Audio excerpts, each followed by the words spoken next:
Hey guys, and welcome to the 17th installment of Updated Builds, a series of videos where I go back over Warframes that I already made one or more videos about and I bring their builds up to date. Now today we're going to take a look at Atlas, who has received a fantastic new mechanic in the form of rubble, where petrified enemies will drop rubble upon death, and you can run over the rubble to pick it up, which will either heal you, or if you're at full health, it will temporarily boost your armor. Now this is just fantastic because the addition of this one simple mechanic fixed pretty much all the issues that Atlas used to have. So as always, I'm going to go through all the builds that I use on Atlas and I switch between them based on what I'm doing, and the two builds I have for you today are the One Punch Frame setup version 3.0, which focuses mostly on landslide, and also a Medusa setup which focuses on petrify.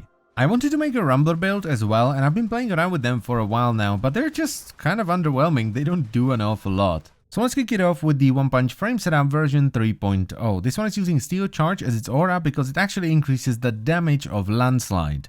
I'm then using Primed Flow so I can bank a ton of energy and use Tectonics and Petrify all the time on top of spamming Landslide. Next up, I have Fleeting Expertise that's 2 ranks from the top to save on some duration, and Streamline for almost maxed out efficiency. After that, we have Power Drift and Transient Fortitude for some power strength so Landslide does more damage, and Hunter Adrenaline, which is basically just a better version of Raid, so as we take damage we will generate energy. Then I'm using the Path of Statues augment, which will make Landslide leave behind a trail that will petrify enemies. However, this only works very sporadically, which is why I have Primed Flow so I can spam Petrify. But if you don't feel like the augment is doing enough for you, you can just slap on Straight so that your Petrify has more range. And we top it all off with Vitality for some health and Steel Fiber for armor. I found that the Path of Statues augment is really good versus tougher enemies because if they survive the first punch, they will get petrified, which means they will take more damage from the second punch and drop rubble. But as I've said already, if you don't feel like the augment is doing enough for you, just slap on Stretch and petrify the enemies before you start landsliding. But that's not the whole setup, because landslide is also affected by a bunch of mods on your melee weapons, not the stats of your melee weapon, so you can put it on whatever you want. So it's affected by raw damage, which is why I have Primed Pressure Point and Spoiled Strike.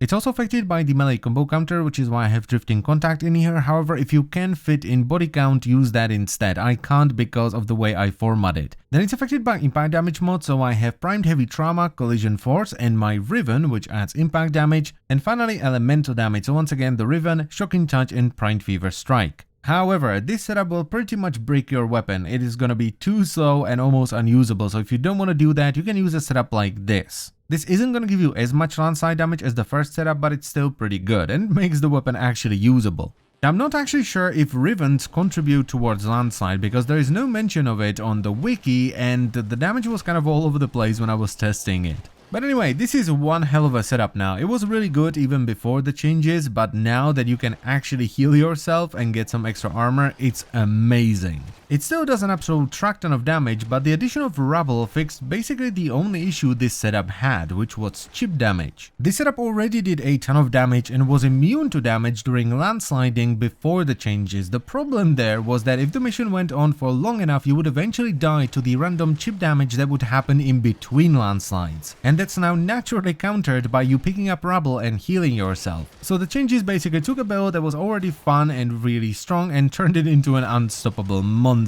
And that makes me very happy because punching things with Atlas is one of the most fun things you can do in the game. And now let's take a look at the Medusa setup. This one focuses more on Petrify. Now the aura I'm using here is Deadeye, but that's mostly because I like to use this with sniper rifles. So if you want to use shotguns, use shotgun amp. If you want to use rifles, use rifle amp, and yada yada yada. Next up, I'm using Primed Flow so I can once again bank a ton of energy and use Petrify willy-nilly. And to petrify as many enemies as possible, I'm using Overextended Stretch and Cunning Drift. And I wanted this much range for 2 reasons really. Number 1, I'm using this with sniper rifles, so I'm probably going to be pretty far away from the enemies. And number 2, the One Punch Frame setup doesn't work very well in the plains, so I'm using this one instead. And in the plains, enemies are generally much farther away from you. Then I'm running Hunter Adrenaline for some additional energy generation, though you don't really need this if you're running the Zanuric Focus School. Next on the menu we have Primed Continuity to give me some additional duration, and this is mostly to balance out Fleeting Expertise, which is what I use for efficiency.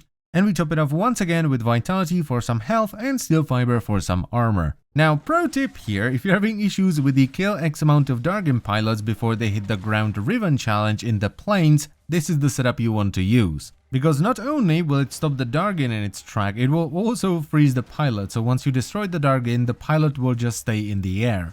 Now, this setup was a bit of a surprise for me because I genuinely did not expect to have as much fun with it as I did, or for it to be as effective as it is. Because when you petrify the enemies, they will, number one, stop spazzing around, which is something they really like to do in this game, so they are much easier to hit and even headshot, which is especially good with sniper rifles that have headshot damage multipliers. And number two, since they're petrified, they will take more damage, so your headshots will do even more. Now, one thing you could do with this build, if you don't want to run Hunter Adrenaline, is to slap on the Orgaze Augment, which will scan petrified enemies when you kill them, and it will give them a 25% chance to drop additional loot. I didn't use it because I don't really need additional loot. I have millions of resources, and if I do want to farm something, I'm going to use Necros or Ivara, and I'm usually running Helios as my sentinel, which scans things anyway. But you know, if you don't really feel like you need the additional energy, especially if you're running the Zenric Focus School and you have Energy Dash unlocked, you can easily slap it on. But yeah, this is a very fun setup as well, so I would very much recommend you try it out too. And that's pretty much it for the build, so overall I'm very happy with the addition of Rubble to Atlas because it first of all fixed the chip damage issue that we had with the landslide build, and it made Petrify actually matter. It's a shame that Rumblers are still kind of meh. I mean, yes, they will petrify enemies when you first summon them in a small area around you, and you can heal them with Petrify so they're not gonna die, but they're still kinda dumb.